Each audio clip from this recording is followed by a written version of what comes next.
Bonsoir les amis, bienvenue à notre rendez-vous quotidien. Nous en sommes donc au jour 35 de notre voyage de 40 jours. Nous voyons bientôt la fin du voyage. Alors peut-être certains diront enfin et d'autres peut-être en ont déjà. Mais bon voilà, on a passé en tout cas de très bons moments où on a pu vraiment ressentir et écouter la parole de Dieu. Donc voici, nous en sommes donc au jour 35, c'est toujours le 4e objectif de Dieu pour votre vie. Vous avez été conçus pour servir Dieu.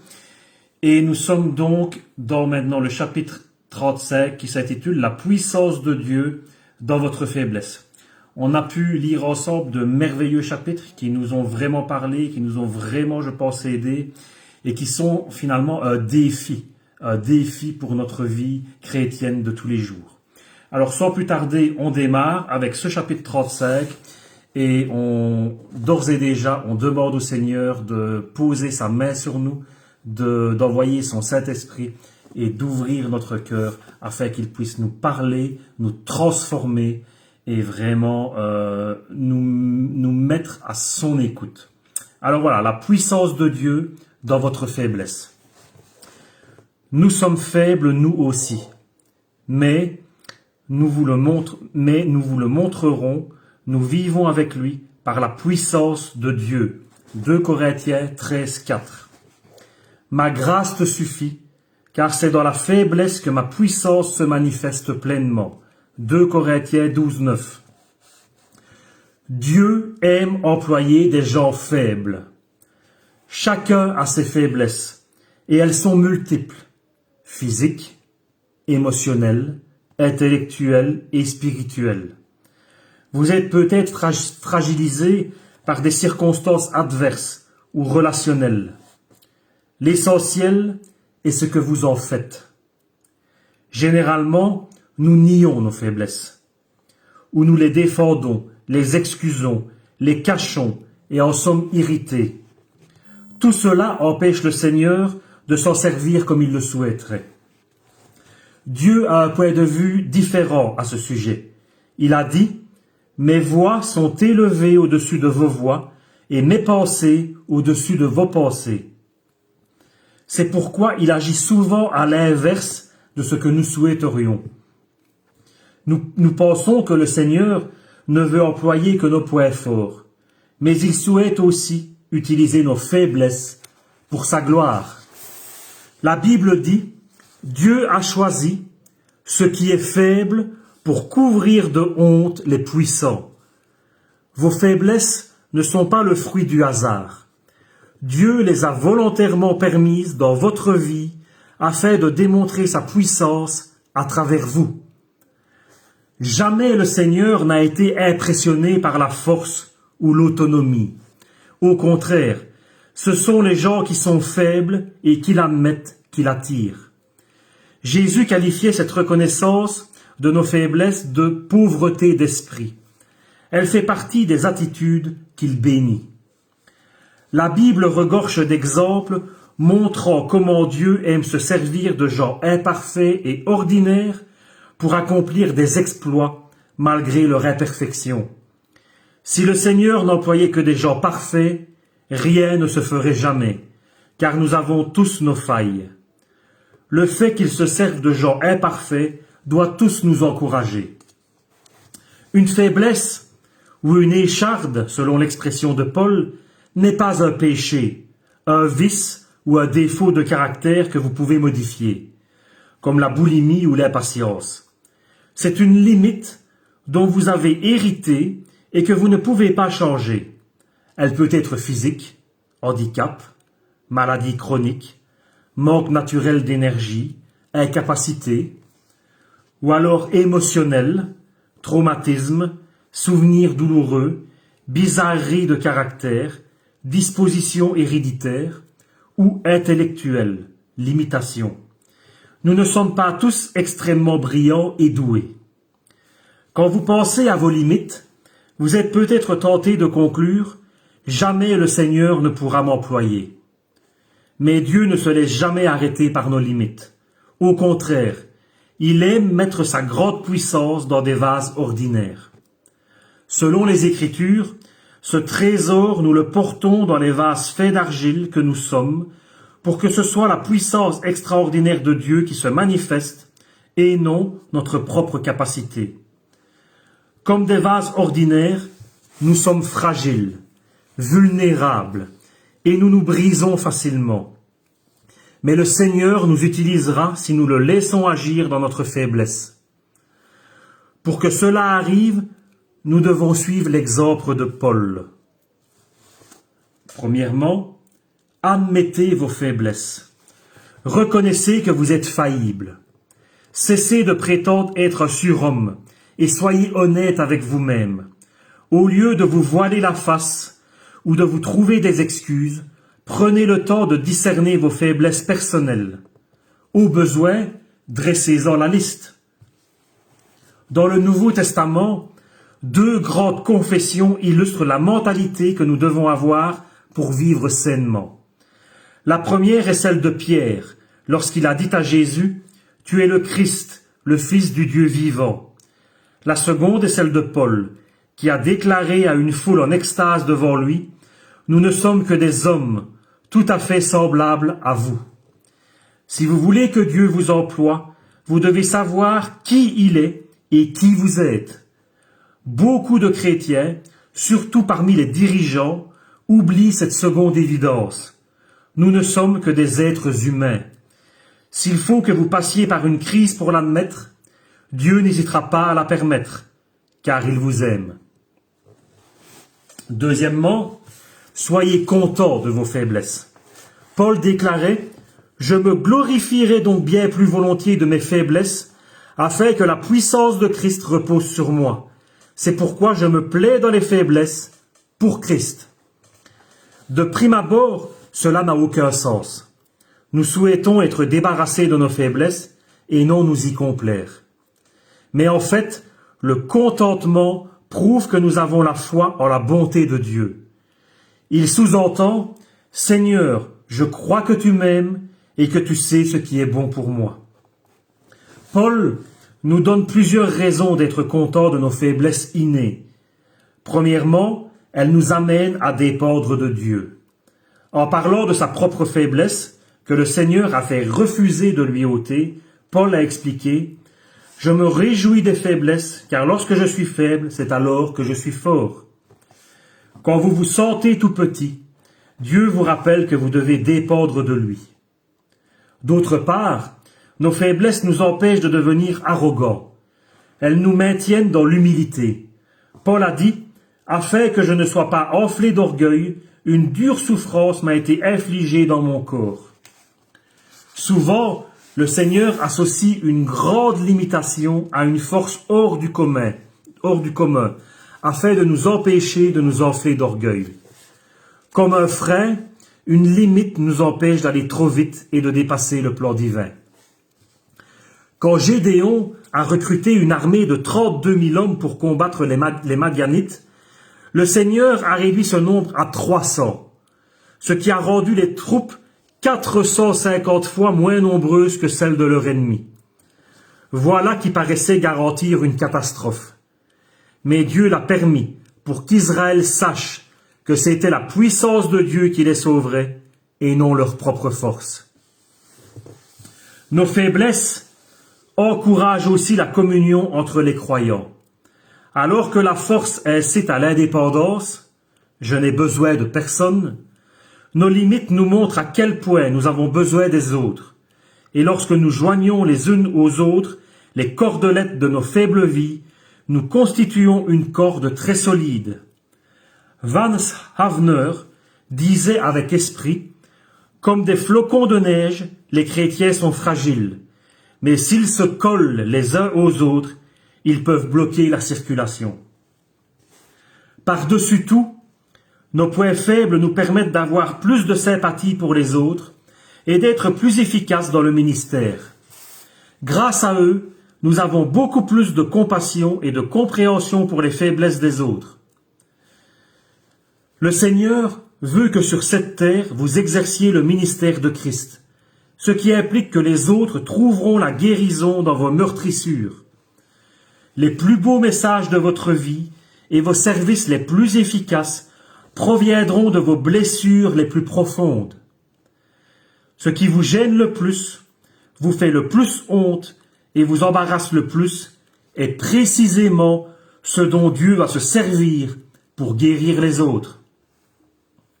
Le grand missionnaire Hudson Taylor, et je ne sais pas si vous le connaissez, mais voilà, il y a des livres qui ont été écrits à son sujet. Hudson Taylor, un grand missionnaire, a constaté tous les géants de Dieu étaient des gens faibles. Le talon d'Achille de Moïse, c'était sa colère. Elle l'amena à tuer un Égyptien, à frapper le rocher auquel il était censé parler et à briser les tables des 10 commandements. Et pourtant, l'Éternel en a fait l'homme le plus doux de la terre. Gédéon était rempli de complexes, mais Dieu l'a transformé en vaillant héros. Le point faible d'Abraham était sa peur. Je fais juste une parenthèse par rapport à Hudson Taylor. Il y a un livre qui parle de lui, un des missionnaires, c'est Pionniers et héros. Si vous avez ce livre, vous voulez vous le procurer, ça parle de différents missionnaires et de la mission qu'ils ont fait, vraiment grâce, à la foi, un pas de foi. Ils sont partis avec rien du tout, en mission, dans des lieux hostiles, et ils ont simplement obéi au Seigneur, malgré leur faiblesse. Je continue. Donc le point faible d'Abraham était sa peur. Non pas une fois, mais 2, il a prétendu que sa femme était sa sœur pour se protéger. Mais le Seigneur en a fait le père de tous ceux qui croient. L'impulsif et lâche Pierre est devenu un roc. David l'adultère a fait place à un homme selon le cœur de Dieu. Et Jean, l'un des fils du tonnerre, a mérité le titre d'apôtre de l'amour. La liste pourrait se poursuivre indéfiniment. Le temps me manquerait pour parler de Barak, de Samson, de Jephthé, de David, de Samuel et des prophètes qui par la foi vainquirent des royaumes. Dieu est passé maître dans l'art de changer la faiblesse en force.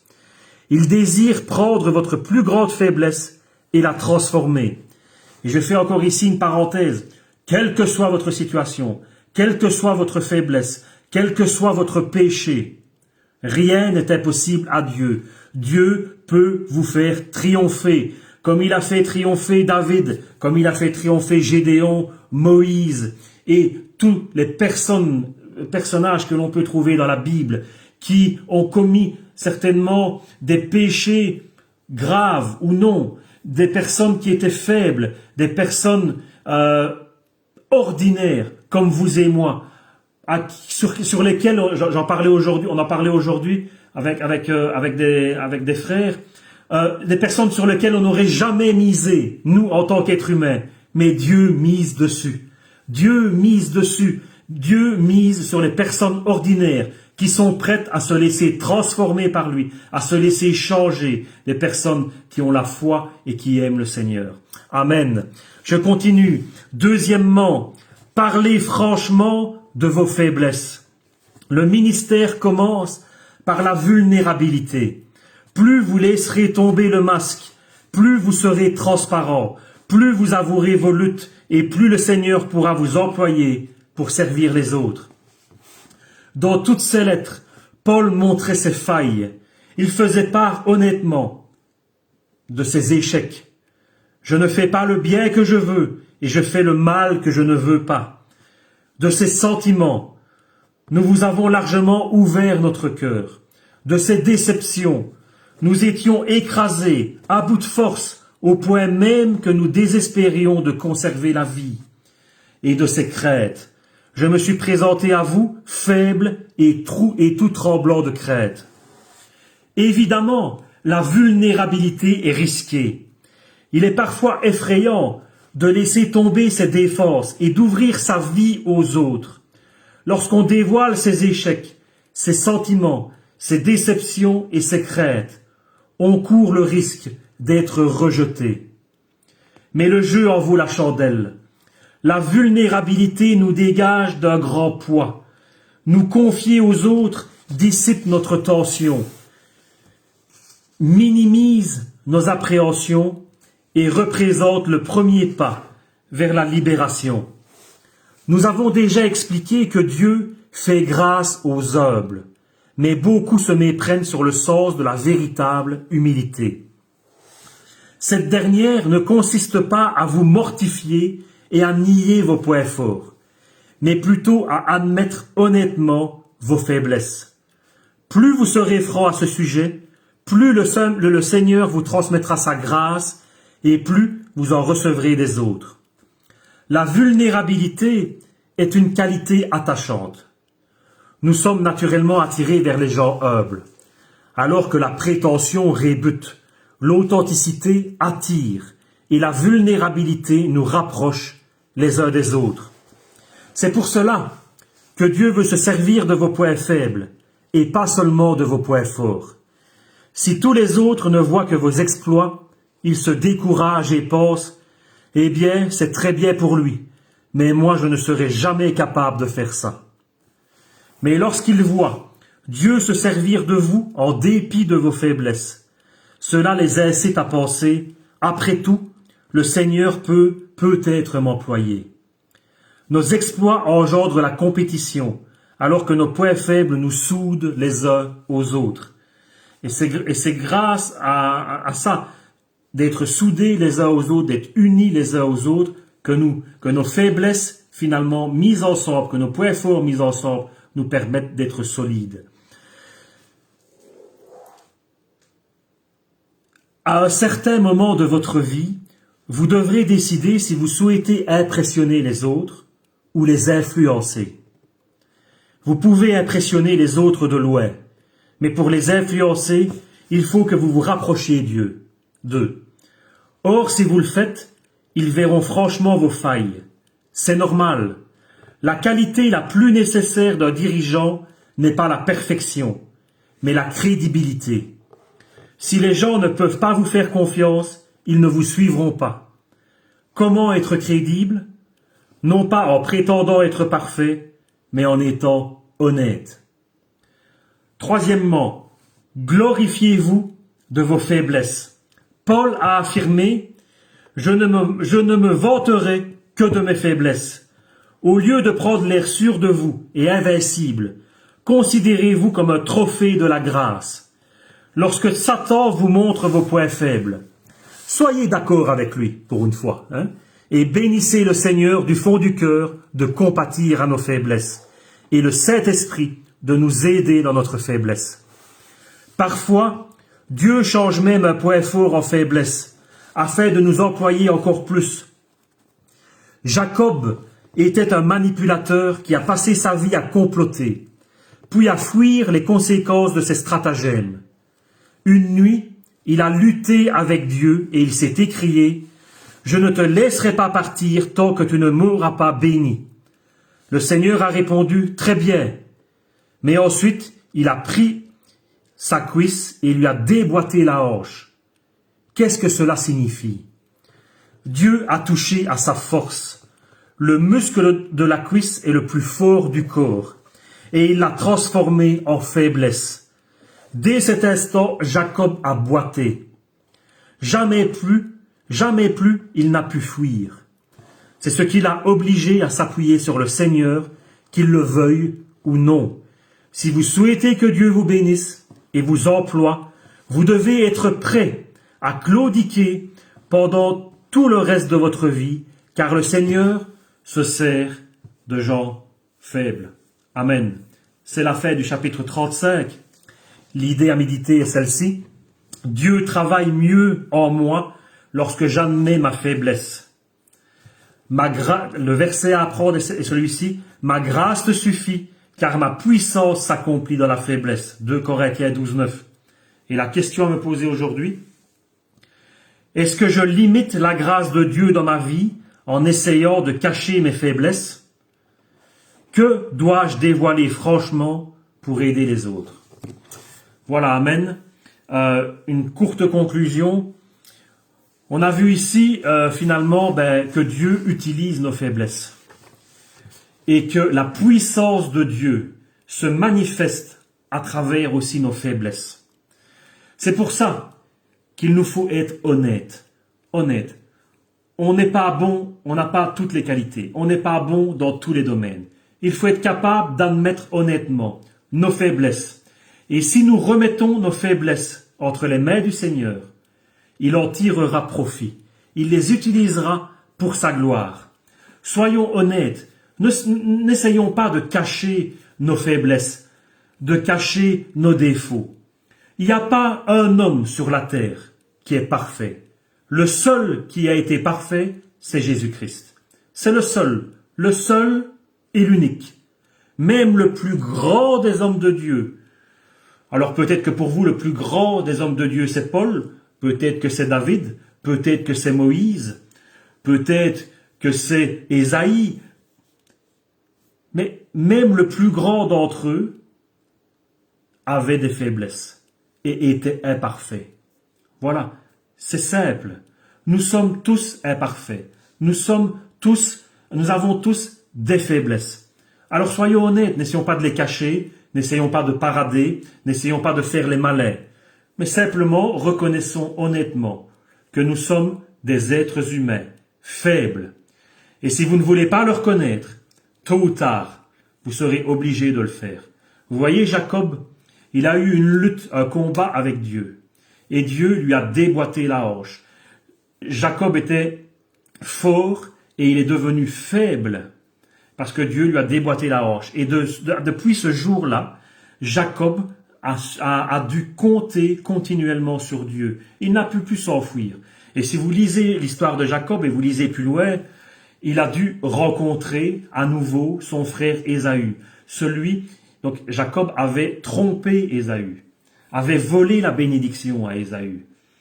Mais un jour ou l'autre, on va devoir faire face de nouveau à ce à quoi on fuit, ce que l'on cache dans notre vie. Et Jacob a dû faire face de nouveau à Ésaü, mais Jacob avait depuis appris à faire confiance en Dieu, à remettre ses faiblesses dans les mains du Seigneur, et sa rencontre avec Ésaü s'est bien passée par la grâce de Dieu. Si vous êtes honnête avec Dieu, si vous avez la foi que vous aimez le Seigneur et que vous avez envie de le servir, avec ce que vous avez, avec vos forces et avec vos faiblesses, Dieu vous bénira, Dieu vous accompagnera et Dieu sera avec vous tous les jours jusqu'à la fin du monde. La seule chose, ne nous prenons pas la tête, ne soyons pas enflés d'orgueil, restons humbles, car nous sommes des hommes et des femmes, et nous sommes faibles de nature. Et si vous pensez être fort, sachez que on doit tous mourir un jour, et qu'un jour la mort nous rattrapera, et qu'on ne pourra pas l'empêcher. Donc voilà, on est fragile, et vous le savez, on le voit dans cette période difficile de la crise sanitaire du Covid, on se rend compte qu'on est fragile. Un petit virus peut nous enlever la vie. Un petit virus peut nous gâcher la vie. Nous sommes faibles.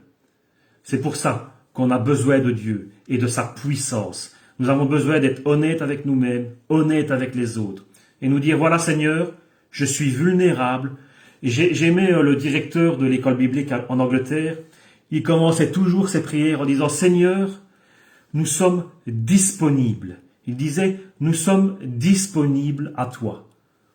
Voilà, tout simplement, nous sommes disponibles pour le Seigneur. Et il va nous utiliser avec nos forces, ça c'est sûr, mais aussi à travers nos faiblesses. Il nous faut simplement être honnête et être humble. Voilà, on l'a répété assez, l'humilité, dans tous ces chapitres que l'on a vus, mais c'est important. C'est le Seigneur qui dirige notre vie. C'est lui qui a dans le creux de sa main toute notre vie ici sur terre. Et notre vie n'est qu'une vapeur qui s'élève et qui disparaît. Alors pendant ce petit laps de temps que nous sommes ici sur terre, profitons-en pour faire avancer le royaume de Dieu et pour le glorifier. Amen. Je vous remercie de m'avoir écouté. On se voit demain. Je ne suis pas disponible demain à 20h, mais à 21h15, je ferai la vidéo. Nous avons terminé avec donc ce chapitre 35, si je ne m'abuse. Voilà. Nous avons terminé le 4e objectif de Dieu pour notre vie. Et demain, nous commencerons donc le dernier objectif, le 5e, qui est: vous avez été conçus pour accomplir une mission. Et on verra ça donc demain à 21h15 pour ceux qui veulent suivre en direct. Voilà. Que Dieu vous bénisse. Passez une bonne soirée, une bonne nuit. Et vraiment remettez toute votre vie entre les mains de Dieu. Il saura quoi en faire. Amen.